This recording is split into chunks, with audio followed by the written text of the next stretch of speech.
Hey, today we've got some great questions and answers from Arrowhead's CEO about the next update. He discussed audio bugs, ragdolling, and said they want to do more stuff with the exosuits, or mechs. He also mentioned major order fillers and ongoing talks about Automaton war striders. Plus, we have so much more to discuss. If you've enjoyed my content in the past, please support the channel by clicking the thumbs up button below the video. With that said, let's jump right in. We're starting the video with the first question about the War Strider. There's been a lot of online chatter about whether the War Striders need a weak spot, or some have actually talked about how it can survive a 500 kg stratagem. By the way, if you didn't know, a Helldiver uploaded a video of themselves dropping a 500 kg stratagem directly on a War Strider, and believe it or not, it survived.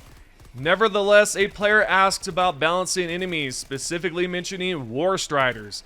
Arrowhead's CEO responded saying there's a lot of internal discussion about this and questioning whether a 500 kg stratagem should be able to bonk it on its head.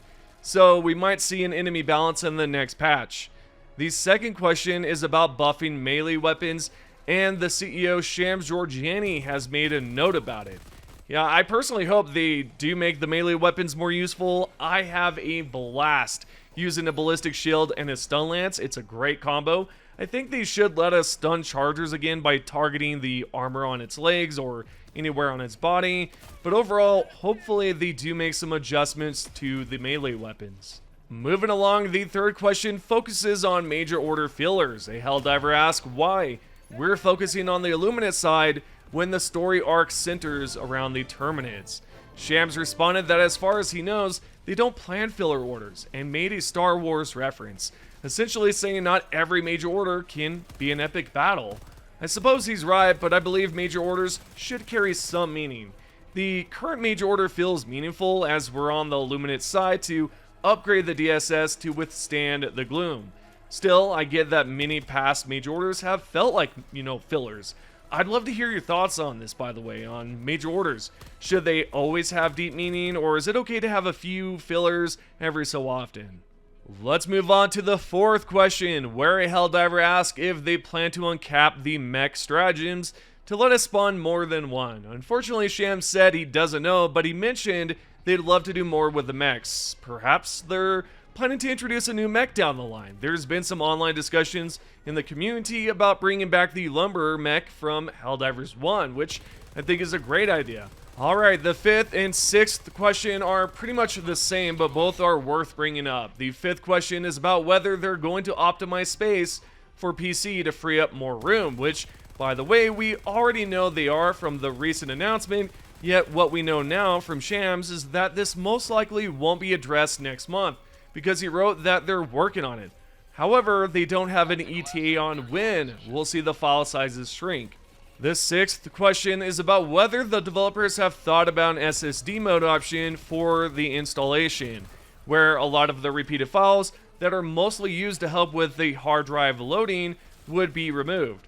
Arrowhead CEO Shams said the same thing as before about how they're going to resolve the file size issue, and mentioned that consoles have a solution they're looking into, yet the solution has an impact on PC, but it will shrink in size.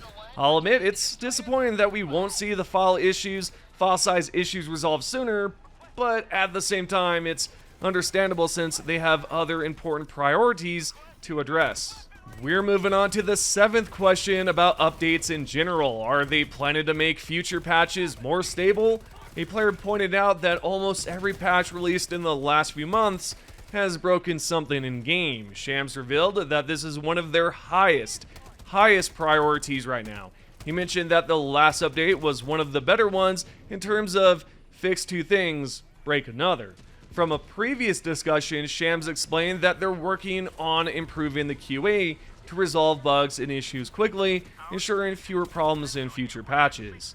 I appreciate that they're aiming to improve updates. It sounds promising, but these are just words, right? You can say you'll improve, however, that doesn't guarantee it'll happen. While this news is exciting and encouraging, actions matter more than words. I'm not trying to be overly critical of the response, I'm a bit skeptical, basically. I hope they improve future updates by strengthening QA and ensuring patches are nearly bug-free. Of course, some bugs will still appear, as almost any game with frequent updates will have a couple of issues. Okay, the 8th question is about the recent announcement where the devs mentioned minor performance, and this Helldiver wants to know what they meant by that. Arrowhead's CEO clarified that it means bigger performance issues will take longer to fix. So for all you Helldivers out there dealing with major in-game performance problems, you might have to wait a bit longer, as they won't be resolved in October.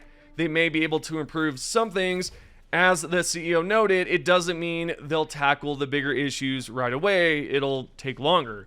If I had to guess, maybe each patch released after October's update will gradually improve performance. Speaking of which, a Helldiver pointed out that the developers said over a year ago they'd address performance issues, suggesting they might not have focused on them. Arrowhead's CEO responded to that Helldiver, saying they're working to improve performance incrementally, piece by piece, and moving forward, it'll be a bigger focus with each update.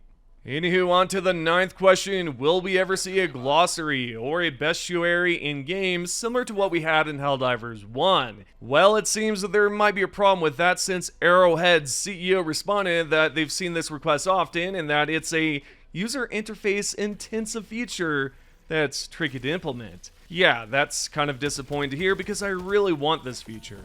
I'd imagine it wouldn't be too hard, right? Maybe add another tab to the Super Destroyer menu. Maybe that's possible. It doesn't seem like it would be too difficult, but then again, I'm not a developer, so I wouldn't know for sure. Since we're discussing user interfaces, a Helldiver explained to another that different city sizes yield more liberation progress depending on the city's size. We could see a Helldiver reply to that person saying, if only we knew this in-game. Shams responded, noting that he's mentioned it to the game director, who's in charge of the Galactic Map. At first, it seems like we might get a Galactic Map update that explains stuff like this in-game, yet maybe not, because Shams replied to another person who responded to him, writing that it doesn't mean it'll be fixed automatically, it's just a known thing players want. Alrighty, the next question, number 10, is about audio bugs. Helldiver pointed out that the laughter emote sound doesn't work at all on the Super Destroyer. Arrowhead's CEO stated that they're working on audio bugs in general, meaning we won't just see a fix for the charger audio issues, we can see audio problems resolved across the board. That's something to look forward to next month. On a related note about issues, some Helldivers aren't happy with the ragdolling, especially with the automatons. I know I sometimes get slightly annoyed with the ragdolling, but it has also created some funny moments. Nevertheless, Shams informed a Helldiver that they're looking into ragdolling and suggested they might need it more. Then, when another Helldiver asked if he was serious, Shams clarified that he meant they're actively looking at it. Anywho, the next question was whether they're going to keep the difficulty as is for Helldivers seeking a challenge. Shams essentially said that players have diverse taste in difficulty and that they're working on ways to offer more challenges for those who want it. My suggestion would be to add modifiers that players can apply to their mission difficulty. For example, a modifier that could make automatons throw grenades more often or send down devastators more frequently instead of a basic small automaton. Now, I know what you're probably thinking. I don't want to join a random game with modifiers that make it incredibly difficult. My response to that there should be a way to search for players using modifiers only, and I think that would be a way to kind of, figure out that situation. The 12th question is about the developer video that Shams mentioned yesterday. If you haven't seen that video, I recommend checking it out after this video is over with. And Shams said that the developer video should be released before the update, and it'll have the balanced stuff in it and all that stuff in mid-October. He also mentioned that the upcoming blog post is going to be from their tech director that will talk about the tech roadmap. It's not an actual content roadmap. It'll only feature like what they're planning to do with the tech side. So that's also something to look forward to next month. Also, if you're wondering about issues in general, the whole entire known issues that they've listed before in the past on their site, Shams mentioned that all of the bugs are not on the known issue list. but they actually have a master list of every single issue that they're looking into. Lastly, we have the final question here, and it's about the Killzone crossover. I know so many of you are sick of hearing about the Killzone stuff, but are they going to release it again or re-release it? Yes, they will. We know this, and Sham says it will come back, but again, there's no ETA on when that'll happen. I can't imagine it would take this long, but maybe they have to discuss some things with PlayStation and figure out, hey, we're going to do this, or maybe they have to, I don't know, give back some of the super credits to players who actually purchased the items, because if they release it as a war bond, then yeah, they would have to figure something out there. Some sort of reimbursement. Okay, we're now going to go over the top 3 comments. First from Riley, that mentioned there's 2 things that they learned from Arrowhead. 1, they can deliver, and 2, it takes a long time for them to deliver, which is not wrong at all. I mean, it makes sense, especially given how small their studio is. They're not some AAA studio, right? They don't have like thousands or 2,000 developers. The second top comment is from Goober Dude 616. You mentioned how there's stability hiccups, or what the CEO said. I believe that's what it was. Maybe it was in the announcement, and you said that it's more like stability choking. Unfortunately, yeah, performance is pretty rough right now, and hopefully they're able to resolve that next month. The third and final top comment is by Tagaard MC, that spoke about the toxic gas and how it should be able to decrease the armor from enemies inside, meaning you could decrease, let's say it has medium armor, you could then decrease it down to light armor, and then you can use your light penetration. I think that's a great suggestion. With everything being said, I hope you have enjoyed today's video. If you have, consider tapping the like button, thumbs up button, subscribe, turn on notifications, and all that beautiful, great stuff. Anyways, thank you for watching, and I'll see you in the next one.